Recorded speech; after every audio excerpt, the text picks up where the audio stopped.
यात्रा पर मैं दिल्ली से 15 जुलाई को, बम्बई वर्तमान मुंबई से 16 जुलाई को और नैरोबी से 17 जुलाई को मॉरिशस के लिए रवाना हुआ। इधर से जाते समय नैरोबी की दुनिया में मुझे 1 रात और 2 दिन ठहरने का मौका मिल गया। अतएव मन में यह लोभ जग गया कि मॉरिशस के भारतीयों और अफ्रीकियों से मिलने के पूर्व हमें अफ्रीका के शेरों से मुलाकात कर लेनी चाहिए। विमान दूसरे दिन शाम को मिलने वाला था। अतएव हम जिस दिन नैरोबी पहुँचे उसी दिन उच्चायुक्त श्री भाटिया के साथ नेशनल पार्क में घूमने को निकल गए। नैरोबी का नेशनल पार्क चिड़ियाघर नहीं है। शहर से बाहर बहुत बड़ा जंगल है जिसमें घास अधिक, पेड़ बहुत कम हैं, लेकिन जंगल में सर्वत्र अच्छी सड़कें बिछी हुई हैं और पर्यटकों की गाड़ियां उन पर दौड़ती ही रहती हैं। हमारी गाड़ी को भी काफ़ी देर तक दौड़ना पड़ा मगर सिंह कहीं दिखाई नहीं पड़े। दूरी तय करने के बाद या तो यूँ कहिए कि 10-20 मील के भीतर हर सड़क छान लेने के बाद हम उस जगह जा पहुँचे जहाँ सिंह उस दिन आराम कर रहे थे। वहाँ जो कुछ देखा वह जन्म भर कभी नहीं भूलेंगे। कोई 7-8 सिंह लेटे या सोए हुए थे। उन्हें घेरकर 8-10 मोटरें खड़ी थी। तुर्रा यह कि सिंहों को यह जानने की कोई इच्छा ही नहीं थी कि हमें देखने के लिए आने वाले लोग कौन हैं। मोटरों में शीशे चढ़ाकर उनके भीतर बैठे लोगों की ओर सिंहों ने कभी दृष्टिपात नहीं किया, मानो हम लोग तुच्छ हों और उनकी नज़र में आने के योग्य बिल्कुल नहीं हों। हम लोग वहाँ आधा घंटा ठहरे होंगे। इस बीच एक सिंह ने उठकर जमाई ली, दूसरे ने देह को ताना, तीसरे ने सोई हुई सिंगनियों की देह चाटी, मगर हमारी और किसी भी सिंह ने नज़र नहीं उठाई। हम लोग पेड़ पौधे और खरपात से भी बदतर समझे गए। इतने में कोई मील भर की दूरी पर हिरणों का एक झुंड दिखाई पड़ा जिनके बीच एक जिराफ खड़ा था। अब 2 जवान सिंह उठे और 2 और चल दिए। एक तो थोड़ा सा आगे बढ़कर एक जगह बैठ गया, लेकिन दूसरा घास के बीच छिपता हुआ मोर्चे पर आगे बढ़ने लगा। हिरणों के झुंड ने ताड़ लिया कि उन पर सिंहों की नज़र पड़ रही है, अतएव वे चरना भूलकर चौकन्ने हो उठे। फिर ऐसा हुआ कि झुंड से छुटकर कुछ हिरण एक तरफ को भाग निकले, मगर बाकी जहाँ के तहाँ खड़े रहे। इच्छा तो यह थी कि हम लोग देर तक रुके और देखें क्या होता है, किंतु समय 6 से ऊपर हो रहा था और 7 बजे तक नेशनल पार्क का फाटक बंद हो जाता है। फिर यह भी बात थी कि शिकार तो सिंह सूर्यास्त के बाद किया करते हैं और शिकार वे झुंड का नहीं करते बल्कि उस जानवर का करते हैं जो भागते हुए झुंड से पिछड़ जाता है। अब यह बात समझ में आई कि हिरण भागने को निरापद नहीं समझकर एक गोल में क्यों खड़े थे। नैरोबी से मॉरिशस तक हम BOAC के विमान में उड़े।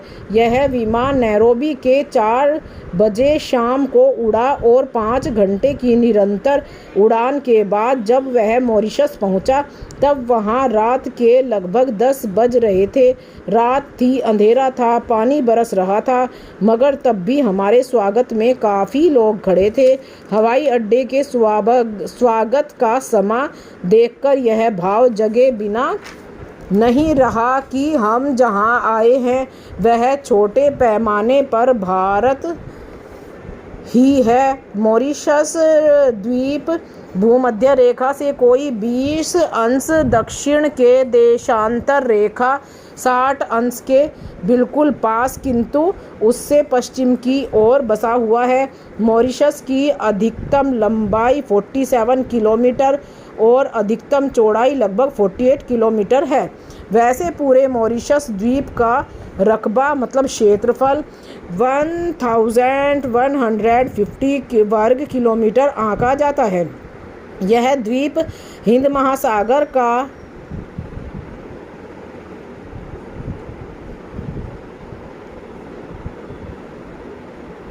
हिंद महासागर का मोती है। भारतीय समुद्र का वह सबसे खूबसूरत सितारा है। क्योंकि मॉरिशस के भारतीयों में से अधिकांश बिहार और उत्तर प्रदेश के लोग हैं, इसलिए हिंदी का मॉरिशस में व्यापक प्रचार है। मॉरिशस की हिंदी प्रचारिणी सभा जीवित जागृत संस्था है। मॉरिशस की राजभाषा अंग्रेजी है, किंतु बोलचाल की भाषा क्रियोल है। क्रियोल के बाद मॉरिशस की दूसरी जनभाषा भोजपुरी को ही मानना पड़ेगा। प्राय सभी भारतीय भोजपुरी बोलते और उसे समझ लेते हैं। यहाँ तक कि भारतीयों के पड़ोस में रहने वाले चीनी भी भोजपुरी बखूबी बोल लेते हैं। किंतु मॉरिशस की भोजपुरी शाहाबाद या सारन की भोजपुरी नहीं है। उसमें फ्रेंच के इतने संज्ञापद घुस गए हैं कि आपको बार बार शब्दों के अर्थ पूछने पड़ेंगे। हिंदी और भोजपुरी मॉरिशस निवासी भारतीयों को एक सूत्र में बांधे हैं और मॉरिशस को भारत के साथ बांधने का काम भी हिंदी ही कर रही है। मॉरिशस में हिंदी संस्कृति की रक्षा का काम तुलसीदास जी की रामायण ने किया है। मॉरिशस में ईख की खेती और उसके व्यवसाय को जो सफलता मिली है वह भारतीय वंश के लोगों के कारण ही मिली है। सारा मॉरिशस कृषि प्रधान द्वीप है, क्योंकि चीनी वहाँ का प्रमुख अथवा एकमात्र उद्योग है। भारत में बैठे बैठे हम यह समझ नहीं पाते कि भारतीय संस्कृति कितनी प्राणवती और चिरायु है। मॉरिशस जाकर हम अपनी संस्कृति की प्राणवत्ता का ज्ञान आसानी से प्राप्त कर लेते हैं।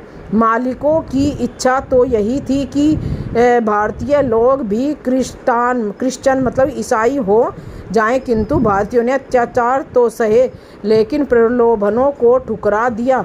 वे अपने धर्म पर डटे रहे और जिस द्वीप पर परिस्थितियों ने उन्हें भेज दिया था उस द्वीप को उन्होंने छोटा सा हिंदुस्तान ही बना डाला।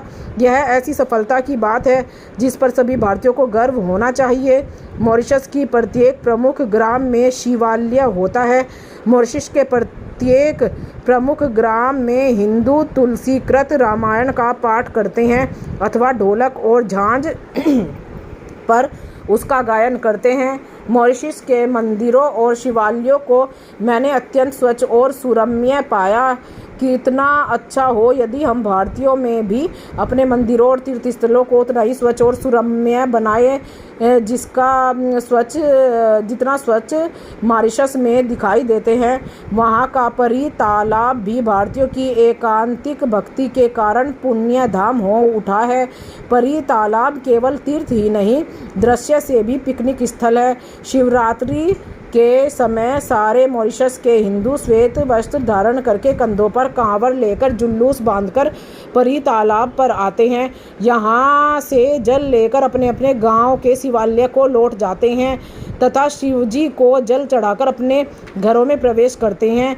ये सारे काम वे बड़ी ही भक्ति भावना और पवित्रता से करते हैं। सभी वयस्क लोग उस दिन उजली धोती, उजली कमीज, उजली गांधी टोपी पहनते हैं। हाँ, बच्चे हाफ पैंट पहन सकते हैं, लेकिन गांधी टोपी उस दिन उन्हें भी पहननी पड़ती है।